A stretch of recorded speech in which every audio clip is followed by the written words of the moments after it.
ವಿಜಯಪುರ ಜಿಲ್ಲೆಯಲ್ಲಿ ರೈತರ ಹೋರಾಟಕ್ಕೆ ಕೊನೆಗೂ ಕೂಡ ಜಯ ಸಿಕ್ಕಿದೆ.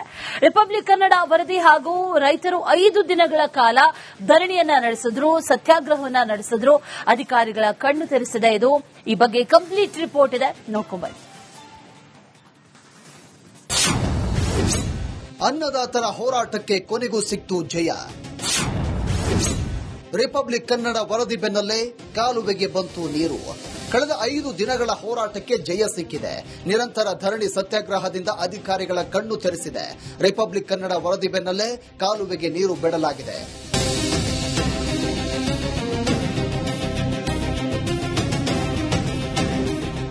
ವಿಜಯಪುರ ಜಿಲ್ಲೆಯ ಬಬಲೇಶ್ವರ ತಾಲೂಕಿನ ಅರ್ಜುನಗಿ ಗ್ರಾಮದಲ್ಲಿ ಅಖಂಡ ಕರ್ನಾಟಕ ರೈತರ ಸಂಘದ ನೇತೃತ್ವದಲ್ಲಿ ರೈತರು 5 ದಿನಗಳ ಕಾಲ ಕಾಲುವೆಯ ನೀರಿಗಾಗಿ ಧರಣಿ ನಡೆಸಿದರು.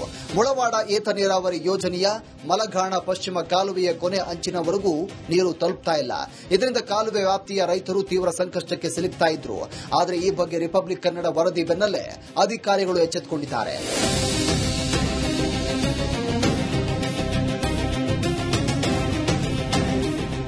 ಕಾಲುವೆಯ ಒಟ್ಟು ಉದ್ದ ಬರೋಬ್ಬರಿ 118.60 ಕಿಲೋಮೀಟರ್. ಆದರೆ ಸುಮಾರು 100 ಕಿಲೋಮೀಟರ್ವರೆಗೂ ಮಾತ್ರ ನೀರು ತಲುಪ್ತಾ ಇತ್ತು. 100ರಿಂದ 118.60 ಕಿಲೋಮೀಟರ್ ವರೆಗಿನ ಕೊನೆಯ ಹಂತಕ್ಕೆ ನೀರು ಬಾರದ ಹಿನ್ನೆಲೆಯಲ್ಲಿ ರೈತರು ಹೋರಾಟದ ಹಾದಿ ಹಿಡಿದಿದ್ರು. ಈ ಬಗ್ಗೆ ಆಗಸ್ಟ್ 13ರಂದು ರಿಪಬ್ಲಿಕ್ ಕನ್ನಡ ರೈತರ ಧರಣಿಯ ಬಗ್ಗೆ ವರದಿ ಮಾಡಿತ್ತು. ವರದಿ ಪ್ರಸಾರವಾದ ಬೆನ್ನಲ್ಲೇ ಎಚ್ಚೆತ್ತುಕೊಂಡ ಕೆಬಿಜೆಎನ್ಎಲ್ ಅಧಿಕಾರಿಗಳು ರೈತರ ಬೇಡಿಕೆಗೆ ಸ್ಪಂದಿಸಿದ್ದಾರೆ. ಮುಳವಾಡ ಏತ ನೀರಾವರಿಗೆ ಸಂಬಂಧಿಸಿದಂತ ಮಲಘಾಣ ಪಶ್ಚಿಮ ಕಾಲುವೆ ಬಬಲೇಶ್ವರ ತಾಲೂಕಿನ ಸುಮಾರು 5-6 ಹಳ್ಳಿಗಳ ಮುಖಾಂತರ ಹಾಯ್ದು ಹೋಗಿದೆ. ಅರ್ಜುನಿಗಿ, ಹೆಬ್ಬಾಳೆಟ್ಟಿ, ಕಾತ್ರಾಳ, ಯಕ್ಕುಂಡಿ, ಹೊಕ್ಕುಂಡಿ, ತೊಗಲಬಾಗಿ ಈ ಗ್ರಾಮಗಳ ಮುಖಾಂತರ ಹಾಯ್ದು ಹೋಗಿದೆ. ಆದ್ರೆ ಎಂದ ಕಾಲುವೆ ನಿರ್ಮಾಣ ಆಗ್ಯದ ಅಲ್ಲಿಂದು ಇಲ್ಲಿವರೆಗೂ ಕೂಡ ಒಂದು ಹನಿ ನೀರ ಕಾಲುವೆಗೆ ಪರಿಹರಿಸಿ ಬಂದಿದ್ದಿಲ್ಲ. ಹೀಗಾಗಿ ಆ ಭಾಗದ ರೈತರು ನೀರಿನ ವಂಚಿತರಾಗಿದ್ದರು. ಮುಂದಿನ 12ರಿಂದ 15 ದಿನಗಳ ಕಾಲ ಕಾಲುವೆಗೆ ನೀರು ಹರಿಸಲಾಗುವುದು. ಕಾಲುವೆ ವ್ಯಾಪ್ತಿಯ ಕೆರೆಗಳನ್ನು ಹಂತ ಹಂತವಾಗಿ ತುಂಬಿಸಲು ಕ್ರಮ ಕೈಗೊಳ್ಳುವಂತೆಯೂ ಅಧಿಕಾರಿಗಳಿಗೆ ಸೂಚನೆ ನೀಡಲಾಗಿದೆ.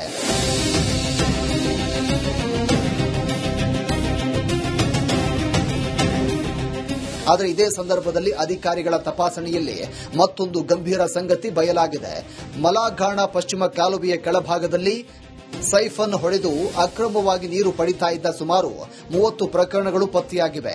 ಅಕ್ರಮವಾಗಿ ನೀರು ಪಡಿತಾ ಇರುವವರ ವಿರುದ್ಧ ಕಾನೂನು ಕ್ರಮ ಕೈಗೊಳ್ಳುವ ಪ್ರಕ್ರಿಯೆ ಆರಂಭಿಸಲಾಗಿದೆ. ನಮ್ಮ ನೀರಾವರಿ ಇಲಾಖೆಯ ಅಧಿಕಾರಿಗಳು ತನಿಖೆ ಕೇಳಿದ್ರು. ಮಾನ್ಯ ಸಚಿವರ ಆದೇಶದ ಮೇರೆಗೆ ಯಾಕಪ್ಪ ಇದು ಏನಾಗ್ತಾ ಇದೆ, ಯಾಕೆ ಪ್ರತಿಭಟನೆ ಕೂತಿದ್ದಾರೆ ನೀವು ನೋಡಿ ಅಂತ ಹೇಳಿದಾಗ ಆ ಕಾಲುವೆಗೆ ಬಹಳಷ್ಟು ಕಡೆಯಲ್ಲಿ ಬೋಲ್ ಹೊಡೆದಿದ್ರು. ನೀರು ಪೋಲ್ ಆಗ್ತಾ ಇತ್ತು. ಅದರಿಂದ ಅವರು ಅಲ್ಲಿ ಜಮೀನುಗಳಿಗೆ ನೀರು ತಗೊಳ್ತಾ ಇದ್ರು.